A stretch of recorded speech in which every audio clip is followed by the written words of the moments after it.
Today on Locked On Red Wings, down and nearly out.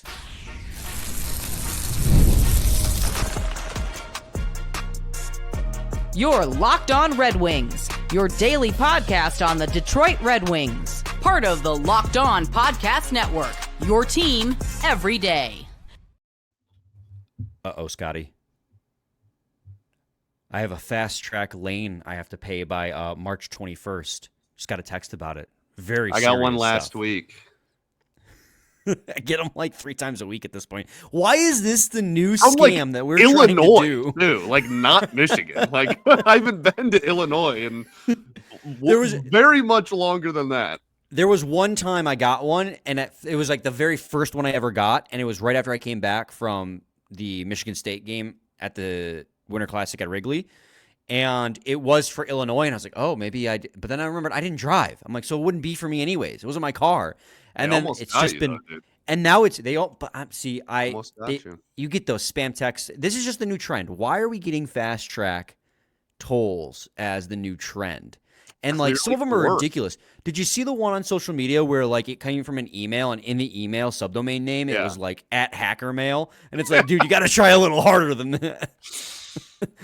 Welcome back to Locked On Red Wings podcast. We are your hosts, Brian Fisher and Scotty Bentley. Scotty's the host over at Locked On Tigers, as well as a sports writer for C&G newspapers, while I am a color commentator for Oakland University ACHA D1 men's hockey. And today, when you're listening to this, I'll also be the color commentator for the Motor City Rockers. I'm helping. I wouldn't say I'm filling in. I'm just hopping on the call with Brady, and we are going to call tonight. I think it's a 7:35 puck drop at Fraser Hockeyland. So Big Boy Arena. Sorry, it's Big Boy Arena now. I always forget that. It is. So tune in or come visit. The tickets are cheap. The games are fun. There's lots of fights. Scotty, we got to talk about the Red Wings. We do. Talk about unfortunately, I'd rather talk about the Rockers. Yeah, less awesome. Less awesome. Less fights and, more wanting to fight people around me while watching. That's not good for your roommates. No, it's not. He lives in constant fear. Yeah. But that's more than just you, though. That's just right. The general state of being. That's more than just the hockey thing. Yeah, that's right. So we'll talk a little bit about, because the Red Wings are, at least of recording this. Now, there's 14 games tonight that have not started yet as we record this on Thursday evening. They could sit as many as 5 points out by the time this episode drops.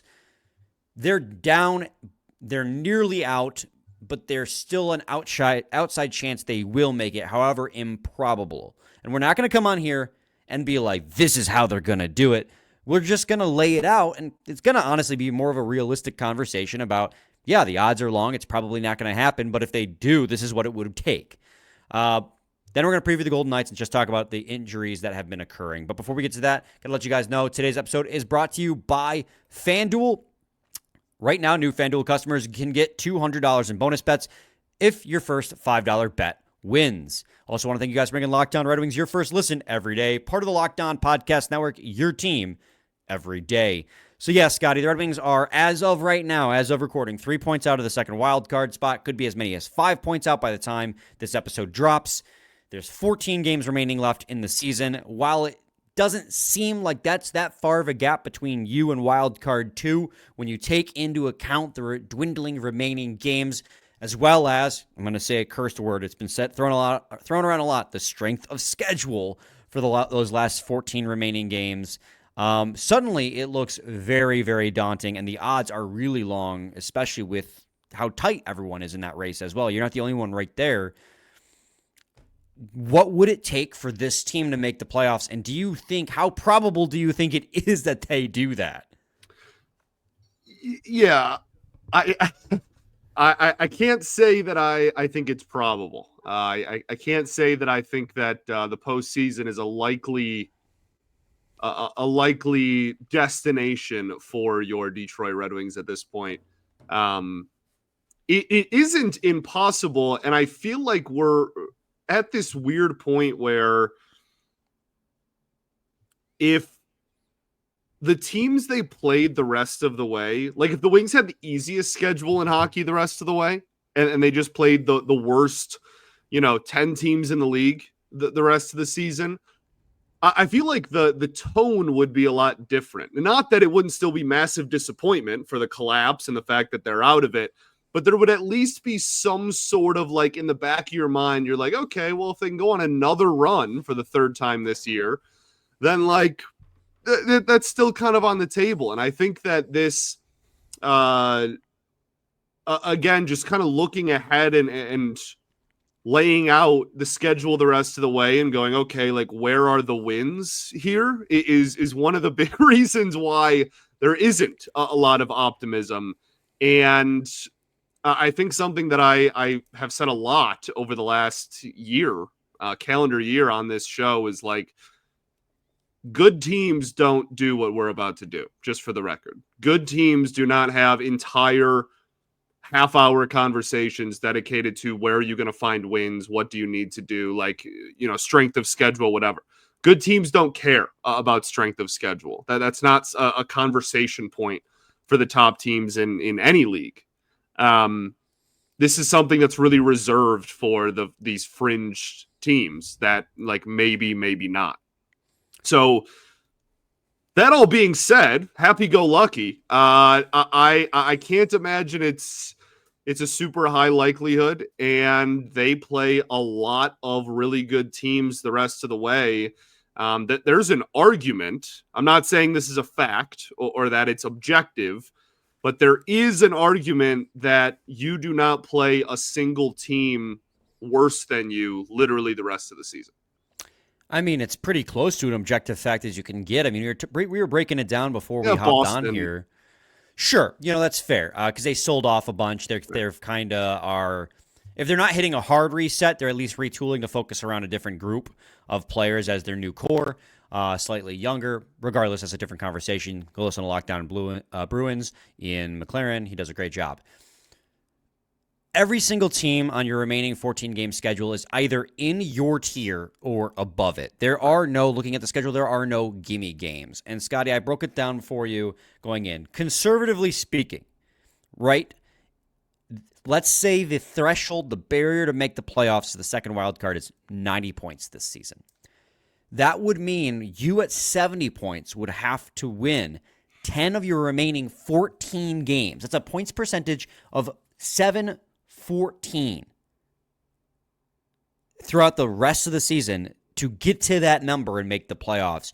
And that is solely focusing on what the Red Wings have to accomplish, not even mentioning, what if the other teams that you're chasing go on a hot streak? Are you banking on these teams to then maybe fall apart a little bit? And those things are possible. But when you have to start depending on other teams to lose in order for you to gain ground, you've put yourself in a bad position. And that's why it's so important when you get into that wild card spot, like the Red Wings were heading into the Stadium Series, you don't let go. They did it last year and they did it this year. Now, granted, there were a lot of other factors, right? We were in agreement this roster wasn't as good going into the season as it was last year. We also were in agreement that they should have fired Lalonde sooner. But we're not here to discuss that either. We're focusing on what right now this team has to do. And Scotty, I'm looking at the schedule, and I cannot say with confidence, because, again, the Red Wings are one of those fringe teams. You're not one of the best teams in the NHL. I don't see 10 wins on the remaining schedule. And granted, it's tough to find, let me tell you. This is a team that went on 2 separate 7-game win streaks. So clearly, when they believe in themselves, they can score like crazy. And also, this is also hockey, and anything is possible on any given night, right? I mean, the San Jose Sharks can go out there and beat the Stanley Cup champions. It's just... It also, this is a projected threshold. This isn't even including like, what if the two teams that currently have a wild card spot just are really good the rest of the season? Then it doesn't even matter, right? Like, right. You do not control your own destiny in that regard. So like, even this, how to get to 90 points thing is an important exercise for like most teams to do, because that's always around the area that's going to be the playoff threshold. But like that's not even like an exact like, oh, you just hit 90. Like that could absolutely be more than that if if the two teams in the wild card, even if anybody ahead of you, it doesn't even have to be, if anyone ahead of you in the standings is that good or better the rest of the way, then like you're not catching them. Right. And I mean, we'll take a look at the schedule game by game on the other side of this break. So stay tuned to segment 2 of Locked On Red Wings.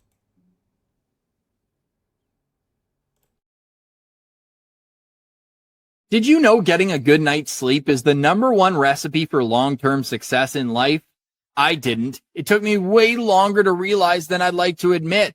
It was years of tossing and turning. I was always tired. I never felt like I could live up to my potential. But not anymore, thanks to Bare Mattress. I used their sleep quiz, and I matched with the Elite Hybrid. It's perfect for side sleepers like me. Now I wake up energized. I'm getting deeper sleeps, and I'm ready to attack the day. No matter how you sleep, Bare Mattress has a match for you with a focus on recovery, cooling, and pressure relief to upgrade your sleep and improve your overall quality of life. Go to bearmattress.com and use promo code LOCKEDONNHL at checkout for 40% off site-wide. This offer is not available anywhere else. You have to use my promo code on the very last page of checkout to get this discount. That's bearmattress.com and use promo code LOCKEDONNHL for 40% off site-wide. Bearmattress.com, promo code LOCKEDONNHL. Segment 2, Locked On Red Wings podcast. All right, Scotty. Did you change clothes? I took my hoodie off. I was so hot. It's so hot in here. It doesn't help that, I have my TV on over here because I'm watching McNeese just thump Clemson. Yeah, dude. On the not TV. A close game. Yeah, not my bracket just busted. That's crazy. You had Clemson making a run? I had Clemson beating McNeese, so it goes my perfect bracket. Okay. The goal is not to be perfect. That's pretty much impossible. The goal is to just win your pool. I strive for perfection every single day, Scotty. I didn't know that I had higher standards than you. Maybe that's why you are miserable. I don't know where I was going with that. No, that they are not who I have winning. All right, Scotty. Although I don't know college basketball, I did definitely pick my bracket based on vibes. The remaining schedule for the Detroit Red Wings is as such. In Vegas on Saturday. Red Wings did beat Vegas last Saturday, but they were on the second half of a back-to-back and definitely tired. Then you play Utah on Monday. Then the next day you play in Colorado, followed by Ottawa at home, Boston at home, Blues on the road, Carolina at home, Panthers at home, Canadiens on the road, Panthers on the road, Lightning on the road, Dallas at home, Devils on the road, and the Leafs on the road. Do any of those teams to you seem like, and again, I understand it's hockey, we're projecting wins, right? Right. Out of any of these teams, do you think that the Red Wings would win that game? I'll even ask you this. Do you think for any of these games the rest of the season, because I think I can find one, where on FanDuel, the Wings will be favored going into the game? I genuinely think Boston is the only one. Maybe Utah, but that's you're in Utah, so like even that's a maybe. But like I Bruins at home, I think you'll probably be the favorite. Outside of that, I think there's a real chance you are the underdog in literally every single game you play the rest of the season. Yeah, I mean, if it were at home, I would say Utah, Blues, and currently Devils, just because they're so banged up injury-wise. Not full-strength Devils. Full-strength Devils are a really good hockey team. Right, and that game's in 3.5 weeks. They are probably going to get some people back from now to then. So, no. I mean, and looking at this schedule, right, and trying to predict teams that the Red Wings should beat, it's Utah, who you've already lost to once this season. It's Boston, who sold off all their assets. The Blues, who are in a similar situation you are, just on the outside looking in the Western Conference. Hot lately, too. And they've been hot. Very good lately, yeah. The Canadiens are a team that are in your tier who you could beat, realistically. And do we play the Habs just once the rest of the year? Just the once. Okay, then that game's on the road. Yep. And then, again, the Devils just solely because they're so banged up. But as you put, maybe there's a couple guys they get back and it doesn't look the same. So that's 5 games out of the 10 you would need to get to 90 points and get to that threshold. That gets you to 80 points, which is a huge step back from last season production-wise. So Right. just realistically, is the door absolutely shut? No. Is the door almost shut? Just maybe creaked a little open? Yeah. It's the door is closing, and for them to make the playoffs, they need to start winning games, and a lot of games. No more. You just can't keep losing. It's so frustrating too, because so many of these games, while they've been losing, they've only been scoring like 1, maybe 2 goals. When they were winning, they were scoring like 5, 6 goals a game, it felt like. Right. It's really frustrating. The odds are very slim. Yeah, man. I mean, it is. We've talked about it a lot on the ice. Like, this team, especially with some of the high-powered like offenses that you're going to face the rest of the year. Obviously, again, ending the season with Toronto, you have a Tampa Bay game in there. You play Colorado, who Ottawa has obviously given you a ton of fits over the years. Like, there is a lot of team, not only just good hockey teams, but good offensive teams. And you are in a position where your team is going nowhere unless you stop. This is going to blow your mind. Stop allowing so many goals. Like, they have, even as we've talked about over the last few games, been better in that department. They've at least been serviceable there. But then they, put up 50 shots and still lose. Like, my point is, it always feels like it's something.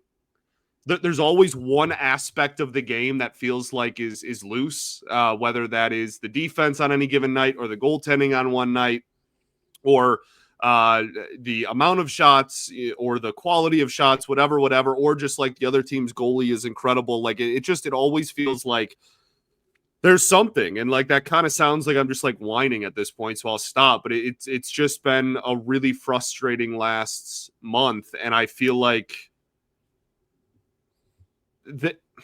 to catapult themselves back into this conversation, they need to win like the next 3 games. Like, they need it can't be one of those things where you're like, we have 14 games left, maybe we can even afford to, not afford to, I don't think anyone thinks that, but like, if they rattle off a long winning streak there in the middle of those 14 games, like, it doesn't matter. No, like, you have to be back into a similar point total or the same point total as a wild card team, like, heading into April, to even think that you remotely have a chance. Like, you have to win immediately. There's no more waiting around. You have to go on a win streak right now. And unless that happens, I think this is pretty much a wrap. But we've seen crazier things. We've seen things with this hockey team a year ago with a comeback. We saw it with our baseball team a year ago. Like, we're not going to close the door completely. Obviously,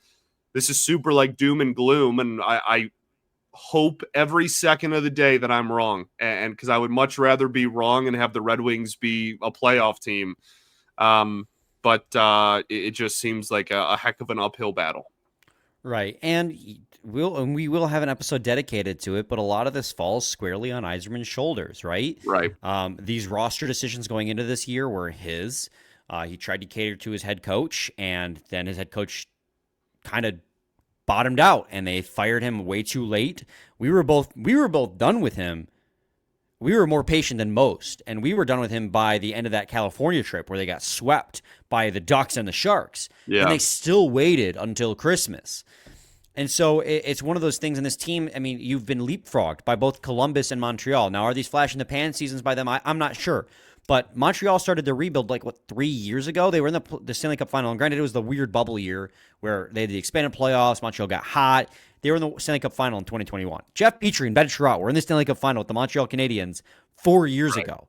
Montreal bottomed out, got the number 1 overall pick, and are now back in a playoff spot. Columbus is right there too. And it's just like, this is the offseason. Yzerman's going to have to really look in the mirror and say, what is the direction of this team? And I know there's more youth on the way, and a lot of the youth is going to grow. Like, that's one of the things that we have to look forward to, right? Marco Kasper's already so good. He's going to add muscle this season. Edvinson's already so good. He's going to add muscle. Same thing with Albert Johansson. Like, these are guys who are going to only improve after their first year in the NHL. I would assume, right? Like, obviously, people could take step backs, but these are 3 legitimate guys who I think are going to improve. You also have cavalry, like Carter Mazur healthy. But you have to supplement that youth with impactful veterans, and he failed to do that this offseason, and he cannot afford to fail to do that again this next offseason. So, and do I believe Sebastian Cossa will be in the NHL next year? I do. But you can't, to bank everything on Sebastian Cossa to be this team's savior in his rookie season is, in my opinion, kind of naive, and he's also proven to be a slow starter. I believe in Sebastian Cossa, and I think he's going to be a very good goaltender in the NHL. But each of his first seasons at the last 2 levels he's been at, I should say, with the ECHL Toledo Walleye and the Grand Rapids Griffins, he's taken at least a half season to adjust to that level and then become the dominant goaltender he is. So Sebastian Cossa, as bad as the goaltending is, it'd be foolish to think he's going to immediately come up and solve all these team's problems. Like, the youth is here, the youth is going to get better. But you also need impactful veterans to help this team, and I'm talking outside of goaltending too. Yeah. Well, it's just the only problem on this team is not goaltending. Like, right. Obviously, they just swung and missed at every veteran presence they've signed through free agency. Obviously, that would help, but like this team is not a goalie away from being a cup contender. Is my point. Like, that is very far from the only thing wrong with this current roster. So, and as you put, like, to put all of that on a rookie goaltender is absurd at the same time. So, right. We're going to do another break. When we return, we'll preview the game against the Golden Knights, the first of those remaining 14 games. Stay tuned to segment 3 of Locked on Red Wings. Daylight savings snuck up on us again, and if you're feeling that lost hour of sleep, 5 Hour Energy has your back. The extra sunshine means more time for fun, but sometimes you need a little boost to power through. Whether you're staying up late watching the NCAA tournament, squeezing a round of golf after work, or just trying to keep up with your busy day, 5 Hour Energy gives you the quick, refreshing pick-me-up whenever you need it. You're going to be staying up late tonight or tomorrow night to watch Michigan and Michigan State because for whatever reason, they have them playing at 10:15 p.m. Eastern time on both of these, which makes even less sense when you consider one of these teams is playing in, Cleveland, Scotty? So I don't know why that's the case, but I digress. 5 Hour Energy will help you get through those games and make sure that all those bets have hit. With longer days, you're going to love getting outside for a hike or a run, and Tropical Burst is going to be the go-to for a quick boost. Whether you're gaming or traveling, 5 Hour Energy is easy to grab and keeps me feeling refreshed. Head to 5hourenergy.com to find over 15 flavors to choose from, including watermelon, blue raspberry, and peach mango. You can even build your own 12-pack or 24-pack delivered right to your door. Need one right now? Grab 5 Hour Energy shot at your local grocery or convenience store. They're everywhere. Stock up today and stay energized.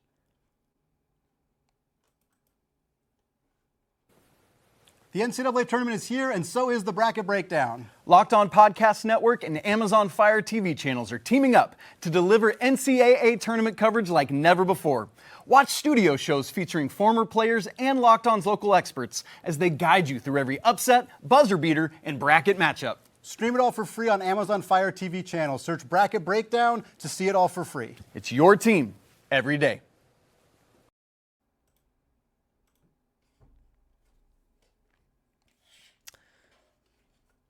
All right, we collectively kind of all right, blew dude. that, That was an absolute disaster. Like 80% me, no, like 90% me, 10% you, maybe. Yeah. So did you forget you had to press the button? No, I couldn't find it. I almost played the mattress one again. That was Oh, okay. Then I think we both clicked the transition back, and so correct. it started. Yeah, and okay.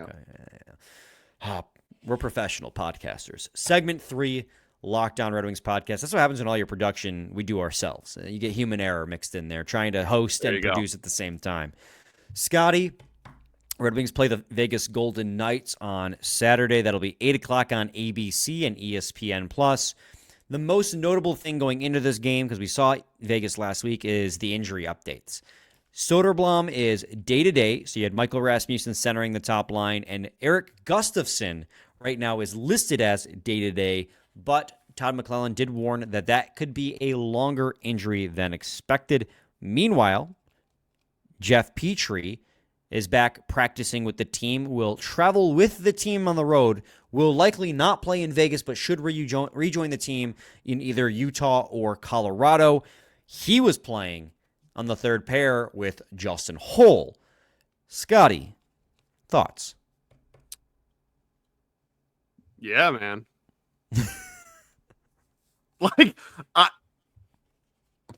that's going to be a heck of a pair, dude. That's going to be a heck of a pair.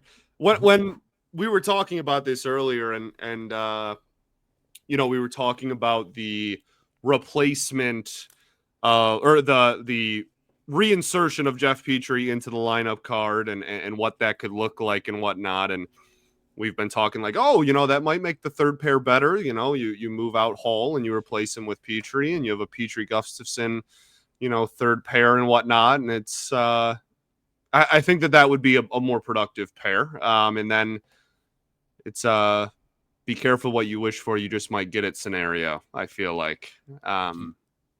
Never in my life was I trying to suggest it would be Petrie and Holl together. I was thinking Right. Petrie and Holl out, but I wasn't aware of this, but Gustafsson did not return to that game against the Capitals, and it looks like he's going to miss some time here, at least day-to-day, sounds like, if not more.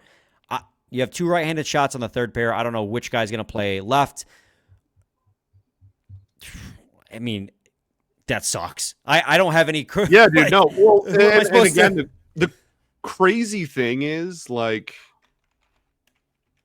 that isn't...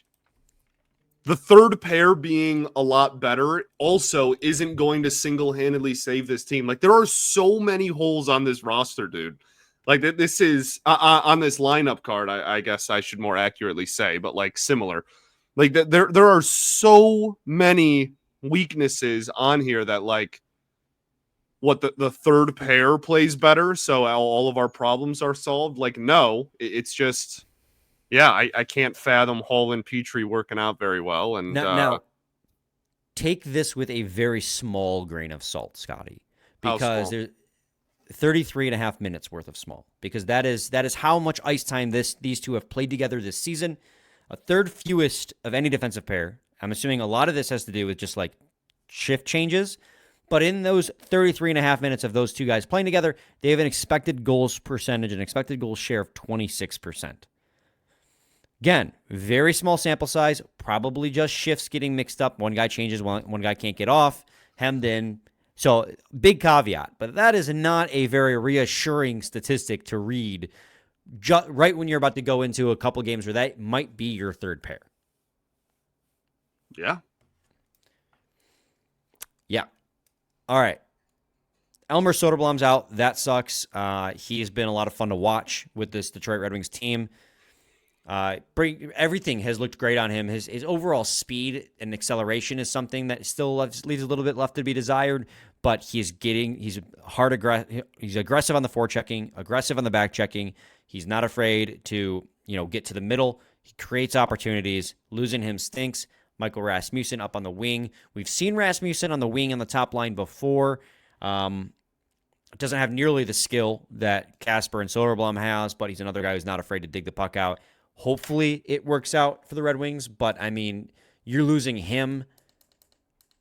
That again, it's just this team gets shallower as the games get more important. Not the direction you want to head, ideally. Right. Yeah. And likely going to call up another player from GR, and I'm just like, who? Austin Watson finally? I mean, I don't think they're going to call up Nate Danielson. No. No. Nor Amadeus Lombardi. They're not going to call up the names people want. It's going to be Sheldon Dries or Austin Watson.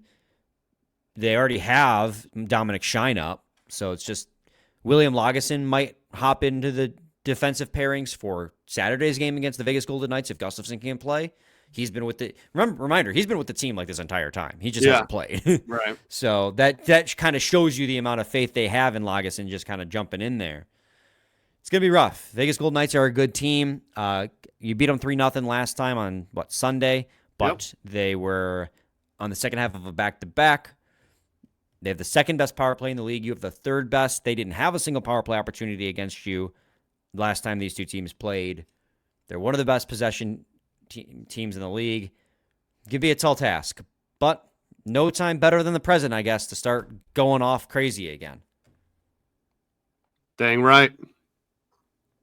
Dang right. Vibes aren't high very much right now. Let's Dude, I feel bad. Like, I feel like we just, like, it's a Friday episode. It's a great sports weekend. And, like, I will never tell anybody how to be a fan of a sports team. Like, if you want to be like the, it's not over till the fat lady sings, like, type of fan, like, more power to you. Don't let, my mopiness like get in the way of that. You cheer however you want to cheer. This is just very much how Brian and I feel at the present moment. I mean, I feel like we'd be doing a disservice if we came on here and we were like, well, I'm not gonna lie. Yeah. I'm not gonna lie about how I perceive the rest of the season going. I'm just saying, don't let it affect you if you want to be a really positive fan here. That's all. If you want to be glass half full and you want to be optimistic, more power to you. I respect that. Yeah. Been doing this for too long. You gotta call it when you see it sometimes. Scotty, any final thoughts? We've all. I think that was your final thought previous. But yeah, Weeball, same time, same place, your team, every day. Every day.